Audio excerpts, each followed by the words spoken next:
Hello my dear students, good morning. कक्षा 12 के बच्चों, आज मैंने बताया कि आज हम मध्यस्थ बैंक पढ़ेंगे। अब यहाँ पर हमने व्यापारिक बैंक पढ़ा था, अब पढ़ेंगे मध्यस्थ बैंक के बारे में। देखिए, मध्यस्थ बैंक प्रत्येक देश में होती है, कोई भी ऐसा देश नहीं है जहाँ मध्यस्थ बैंक ना हो। देश में तमाम बैंकों के कार्यों का संचालन, यानी मध्यस्थ बैंक प्रत्येक देश में होती है। और उसका काम क्या होता है, तो देश के अंदर जितनी भी बैंकें होती है सबके कार्यों का संचालन, उनका विनियमन, उनकी देखरेख और उन पर नियंत्रण। कहने का मतलब है, देश में एक ऐसी बैंक होती है जो सभी बैंकों पर नियंत्रण रखती है। वो उनकी मुद्रा की देखभाल करती है, उनका एनपीए ना बढ़ने पाए, ये सारा का सारा काम, नियंत्रण का काम करती है मध्यस्थ बैंक। अब देखिए, यहाँ पर मध्यस्थ बैंक की परिभाषा निकल के आ रही है आरपी कैंट। आरपी कैंट में एक अर्थशास्त्री है, वो कहते हैं कि मध्यस्थ बैंक अर्थात, आरपी कैंट के शब्दों में अगर कहें तो मध्यस्थ बैंक अर्थात ऐसी संस्था जो देश के सामान्य हित में, यानी देश की प्रजा के, यानी हमारे हित में क्या करती है, अर्थतंत्र मुद्रा का भंडार का विस्तार एवं संकुचन दोनों की जिम्मेदारी सौंपी गई होती है। फिर इसलिए स्टूडेंट, आरपी कैंट कहते हैं कि मध्यस्थ बैंक अर्थात ऐसी संस्था जो देश के हित के लिए, देश की प्रजा के हित के लिए क्या करती है, अर्थतंत्र मुद्रा का भंडार बनाए रखती है, उस मुद्रा भंडार का संकुचन करती है और विस्तार करती है। वो सारी जिम्मेदारी होती है मध्यस्थ बैंक की। उम्मीद है मध्यस्थ बैंक का टॉपिक आपको कुछ समझ में आया हो।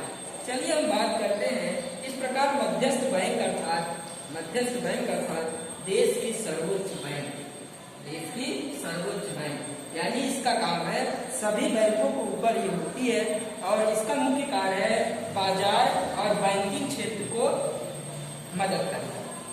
बाजार और बैंकिंग क्षेत्र को मदद करना, उसका नियंत्रण करना, उसको प्रोत्साहन देना। यानी मध्यस्थ बैंक एक ऐसी संस्था है जो क्या करती है, अंकुश का काम करती है, साथ साथ सभी बैंकों का अभिभावक होता है, यानी पिता होता है घर के अंदर। कहा जाए तो मध्यस्थ बैंक सभी बैंकों का पिता है।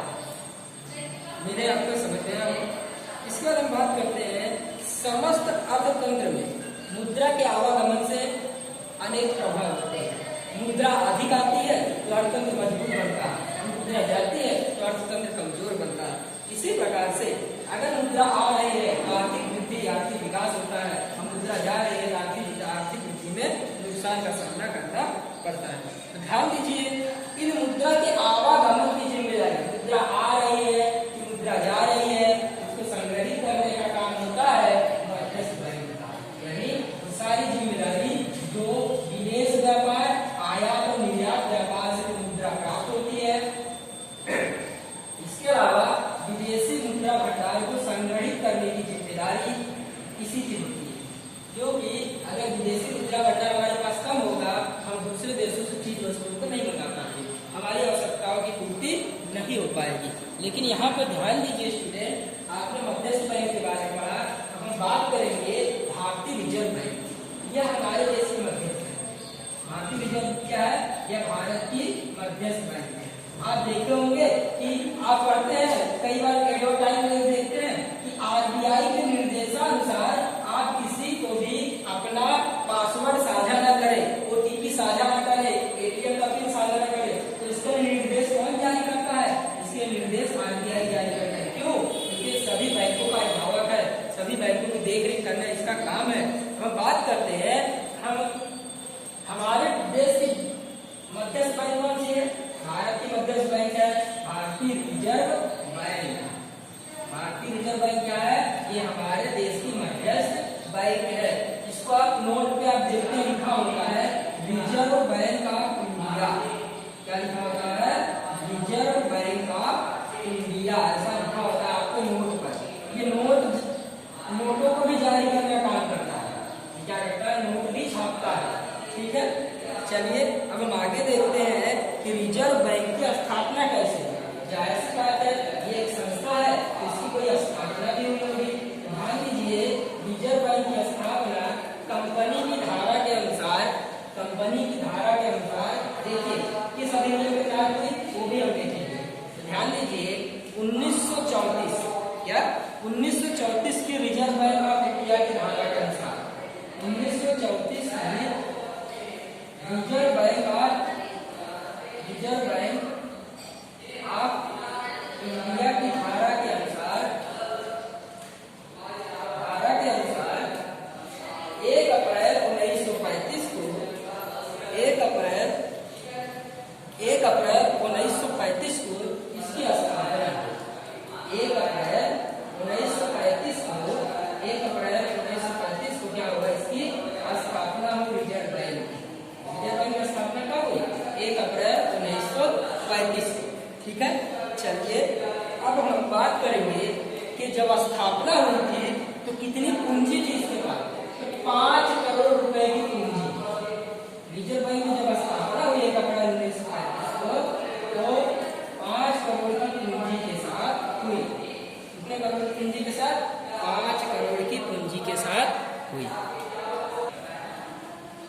डियर स्टूडेंट, हमारे रिजर्व बैंक की स्थापना 1934 की रिजर्व बैंक इंडिया में धारा के अनुसार 1 अप्रैल 1935 को हुई और 5 करोड़ की पूंजी के साथ। यानी जब इसकी स्थापना हुई तो हमारे बैंक में कितने पैसे थे, तो 5 करोड़ रुपया था, 5 करोड़ रुपया था।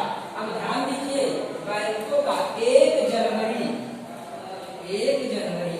1949 को इसका राष्ट्रीयकरण किया गया।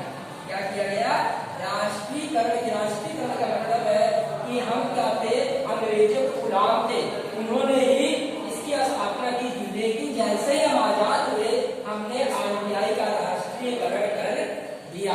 उम्मीद है इतना आपको समझ में आया होगा। चलिए हम बात करते हैं, आरबीआई क्या है, देश की सर्वोच्च बैंक। आरबीआई क्या है, देश की सर्वोच्च बैंक है। और सर्वोच्च बैंक को आप एपेक्स बैंक भी कहेंगे। क्या कहेंगे, एपेक्स बैंक। क्या कहेंगे, एपेक्स बैंक भी कहेंगे। सर्वोच्च बैंक को आप क्या कहेंगे, एपेक्स बैंक। अब देखिए इसका काम क्या होता है। अब जाहिर सी बात है कि मान लीजिए आपके पिताजी है, वो क्या करते हैं, आपकी देखभाल करते हैं, गलती करते तो डांटते भी, ठीक है। वही काम मध्यस्थ बैंक का है, तो आरबीआई वही काम करती है। देश में कभी कभी क्या होता है, कोई बैंक घाटे में चलती है या नुकसान में जाती है या उसकी कोई नीतियां गलत होती है, उन सभी बैंकों का नीति निर्धारण काम आरबीआई का होता है। कितने परसेंट पे ब्याज दर पे उधार रकम देनी है, कितने परसेंट पे नहीं देना है, ये सब तय करता है आरबीआई। तो आरबीआई गारंटर के रूप में, अभिभावक के रूप में सभी बैंकों के लिए कार्य करता है और सभी बैंकों के कार्य का ध्यान रखता है, इसके साथ साथ नियंत्रण करता है और मौद्रिक नीति भी बनाता है। ध्यान दीजिए, ये मौद्रिक नीति के बारे में बहुत अच्छे से डीपली घुस के पढ़ेंगे, एकदम घुस जाएंगे इस टॉपिक में। मौद्रिक नीति बनाता है। तो उम्मीद है आपको ये समझ में आया होगा।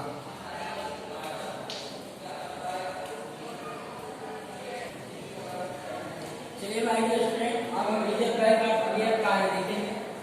ध्यान दीजिए, रिजर्व बैंक ऑफ इंडिया के पहला 2 कार्य हैं, आरबीआई की मौद्रिक कार्य, आरबीआई के गैर मौद्रिक कार्य। देखिए मौद्रिक कार्य कौन कौन सी बातें, चलन मुद्रा जारी करना, सरकार का बैंक, तीसरा बैंकों का बैंक, 7 नियमन विदेशी मुद्रा की देखरेख। गैर मौद्रिक कार्य में नियमन एवं देखरेख करना, प्रोत्साहन कार्य करना और समावेशित विकास के लिए कार्य करना। चलिए अब एक एक उठा के पढ़ते हैं। पहला है हमारा चलन मुद्रा जारी करना। चलन मुद्रा यानी आपका नोट, जो पैसा होता है उसको जारी करना। ध्यान दीजिए, रुपया 2 और 2 रुपए से अधिक रकम की नोटें छापने का काम और उसको बाजार में बेचने का। 2 रुपया और 2 रुपए के ऊपर 1 और 2 की नोट वित्त मंत्रालय जारी करता है, जबकि 2 रुपए से ऊपर की जो नोट होती है, 5 का 10 का जो भी नोट होता है, उसको छापने का काम, छाप कर बाजार में भेजने का काम आरबीआई करता है। जबकि चलन के सिक्के 1 रुपए की कागज का नोट भारत सरकार द्वारा जारी किया जाता है। ध्यान दीजिए, यहाँ पर 1 रुपए का जो नोट होगा उसको मंत्रालय जारी करता है, और बाकी के जितने नोट होंगे, 2 के होंगे, 5 के होंगे, 10 के होंगे, 100 के होंगे, 500 के होंगे, 2000 के होंगे, उन सभी को छापना, उसको बाजार में भेजना, ये सारा का सारा काम क्या होता है? आरबीआई का होता है। परंतु सरकार के एजेंट के रूप में आरबीआई उसके वितरण करने की जिम्मेदारी निभाता है, यानी नोटों को छापना, उसको ध्यान दीजिए, एक का नोट तो वित्त मंत्रालय छापता है, लेकिन आरबीआई क्या है? सरकार का एजेंट है, इसलिए एक का नोट भी आरबीआई बाजार में भेजता है। अब बात करते हैं सरकार का बैंक। सरकार का बैंक से क्या तात्पर्य है? सरकार में तो जैसे हमारी बैंक है तो कहीं एसबीआई में जाते हैं, कोटक महिंद्रा में जाते हैं, सेंट्रल बैंक ऑफ इंडिया में जाते हैं, बैंक ऑफ बड़ौदा में जाते हैं, पंजाब नेशनल में जाते हैं, आईसीआईसीआई में जाते हैं। उसी प्रकार से सरकार की भी बैंक है, उसे हम रिजर्व बैंक कहते हैं। तो आरबीआई क्या करती है? केंद्र सरकार तथा राज्य सरकार की बैंक, और सरकार के एजेंट मुद्राकीय एजेंट तथा मौद्रिक सलाहकार के रूप में कार्य करती है। यही सरकार में जब धन की कमी होती है तो आरबीआई से लेती है, और मुद्रा संबंधी कोई सलाह होती है सरकार की तो भी वो आरबीआई के पास जाती है, तो सरकार को कोई सलाह भी देता है। इसके साथ साथ एजेंट के रूप में वो क्या करती है? सरकारी बॉन्ड जारी करती है, सरकारी खातों की देखरेख करती है तथा सिक्के जारी करती है। ये सरकार का बैंक है।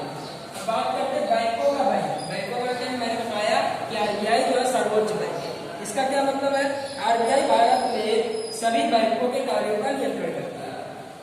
जो आरबीआई के शेड्यूल 2 में, मैंने आपको बताया था कि आरबीआई का शेड्यूल 2 में जो बैंक होती है वो क्या होती है? सरकारी बैंक होती है, और उनका नामांकन आरबीआई के अंदर होता है। जो भी आरबीआई के शेड्यूल 2 के तहत जो भी बैंक है, जो भी आरबीआई के शेड्यूल 2 के तहत जो भी रजिस्टर्ड बैंक है, उनके कार्यों का देखरेख, उनके कार्यों का नियंत्रण, उनके पेरेंट्स के रूप में, अभिभावक के रूप में ये काम करती है। इसके साथ साथ आरबीआई मौद्रिक नीति बनाने के साथ साथ चौथा काम है साख नियमन का काम भी करती है, यानी मुद्रा से मुद्रा सर्जित करती है।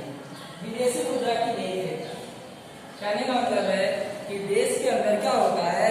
यदि विनिमय दर कानूनी रूप से स्थिर है, आरबीआई विनिमय दर निश्चित करता है। यदि विदेशी विनिमय दर बाजार में उसकी मांग और पूर्ति के आधार पर निश्चित करता है, यानी चलिए मैं इसको समझाता हूँ। विदेशी मुद्रा भंडार है क्या? विदेशी मुद्रा की देखरेख क्यों जरूरी है? क्या होता है? हमारा 2 प्रकार का व्यापार होता है, आयात व्यापार और निर्यात व्यापार। जब हम किसी देश से आयात व्यापार करते हैं तो उस देश से, जिस देश को हम निर्यात करते हैं, उससे हमें विदेशी मुद्रा प्राप्त होती है। अगर हम आयात करते हैं तो विदेशी मुद्रा खर्च होती है, कितना खर्च हुआ, कितना आया, उसका देखरेख करती है। अगर ध्यान दीजिए, अगर ज्यादा खर्च होता है तो हमारी अर्थव्यवस्था गिरेगी, हमारे रुपए का मूल्य गिरेगा, और ज्यादा निर्यात होता है तो हमारा रुपया क्या होगा? मजबूत होगा। यानी विदेशी मुद्रा की देखरेख करने का काम भी आरबीआई का होता है। तो खैर स्टूडेंट, ये तो हम देखे थे मौद्रिक कार्य, और गैर मौद्रिक कार्य की पूरा चर्चा कर ली जाए यहाँ पर। चलिए गैर मौद्रिक कार्य को भी देख लेते हैं कि गैर मौद्रिक कार्य आरबीआई के क्या क्या। देखिए, गैर मौद्रिक कार्य पहला कार्य है नियमन और देखरेख करना। नियमन और देखरेख करना। आरबीआई भारत में समस्त पूंजी बाजार और मुद्रा बाजार की देखभाल और नियंत्रण करता है, यानी जो भी संस्थाएं हैं, बैंक है, सहकारी मंडली है, सबकी पूंजी की देखरेख कौन करता है? आरबीआई करता है। जिसमें काम क्या है? व्यापारिक बैंक जो होती है, व्यापारिक बैंक यानी जो ये है जिसमें आप पैसा लगाते हैं, आप आरबीआई पैसा नहीं जोड़ते। व्यापारिक बैंकों के कार्यों का नियंत्रण, उनका देखरेख, उनके कार्य करने की पद्धति, बैंकों के अतिरिक्त मौद्रिक संस्था तथा सरकारी बैंकों के कार्य का भी विशेष ध्यान रखती है।